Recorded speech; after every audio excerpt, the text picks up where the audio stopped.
Bapa Perpaduan or Father of Unity, Tun Hussein On bin Dato' On is the third Prime Minister of Malaysia, serving from 1976 to 1981. He was born on February 12, 1922 in Johor Bahru, and he is the son of Dato' On Jaafar and Datin Halimah Hussein. He is married to his wife Tun Suhaila Tan Sri Muhammad Noor and has 6 children together. He died on 29 May 1990 when he was 60 years old in San Francisco, USA, while receiving treatment there, and was buried at Makam Pahlawan Masjid Negara Kuala Lumpur. Receiving education in Singapore and at the English College now called Maktab Sultan Abu Bakar, Johor Bahru.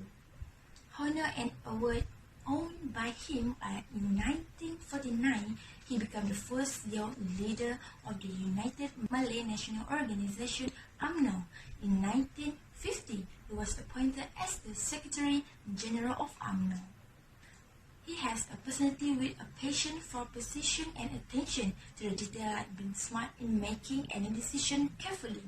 In addition, firmness, natural leadership due to the disciplined education by his father when he was a child, established the concept of rukun tetangga, demanding as a sense of community responsibility and a concern for the neighborhood. Firstly, the Chinese governmental issue inside BN during Tun Hussein On prevalence began when the Chinese felt that the lawmaker got more advantage. Different causes which fundamental drive that cause the development are that they felt that they are being utilized for political help by the public authority. The development likewise was meant to fortify Chinese legislative issue in MCA as they felt injustice. A gathering development called Chinese Unity Movement (CUM) was set up to seek after the equity of Chinese right rather than Malay and native right. Since BN has forcing MCA on the presence of CUM, the gathering at that point was dismissed by MCA. This procedure is likely to focus more on changing monetary condition and business climate that was met by NEP. Through this issue, MCA and Gerakan need to do revision to the Act and make sure that good organisation is decision in its execution.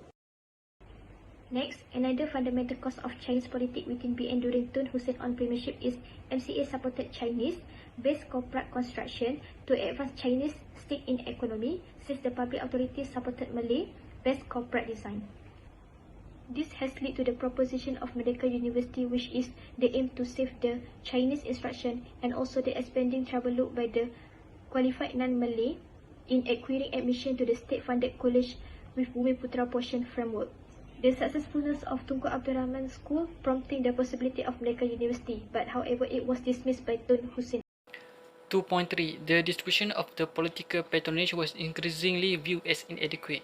Patronage is the assistance that a group, individual or organisation gives to another person or organisation.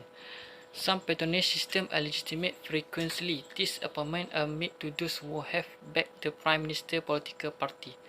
The distribution of political patronage have caused the anger of Chinese at that time. They felt like they were not cared by the government at that time. Therefore, emerged movement of reform and opposition to incumbent leaders challenging happened at. Assalamualaikum, my name is Nurul Afrika binti Nur Hazar. I would like to continue the strategy for Chinese revival. The first strategy is purchase controlling stock in the star.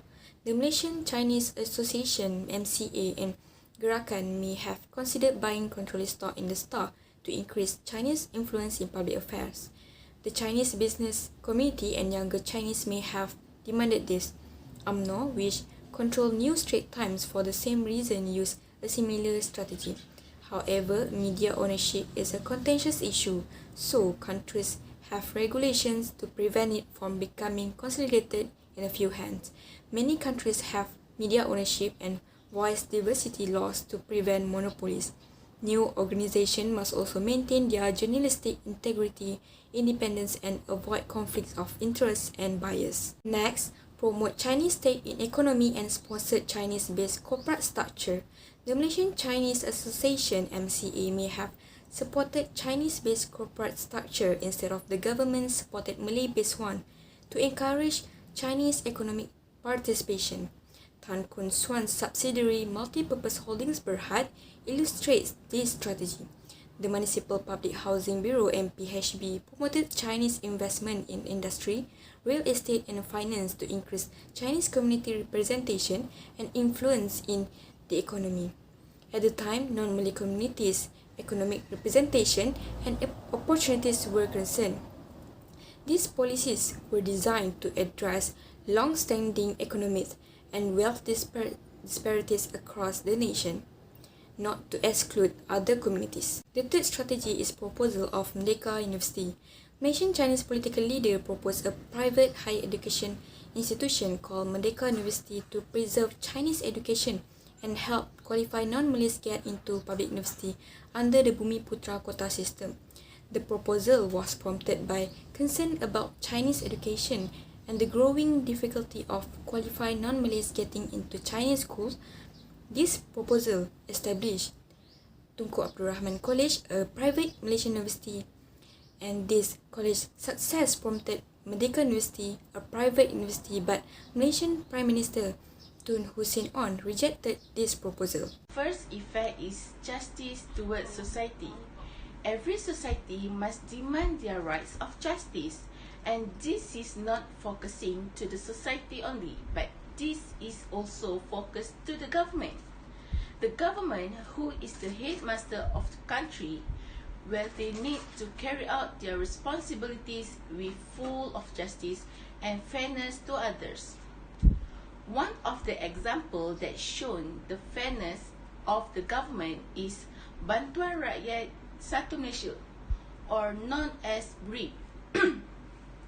BRIM was designed during the administration of Prime Minister Datuk Seri Najib Razak.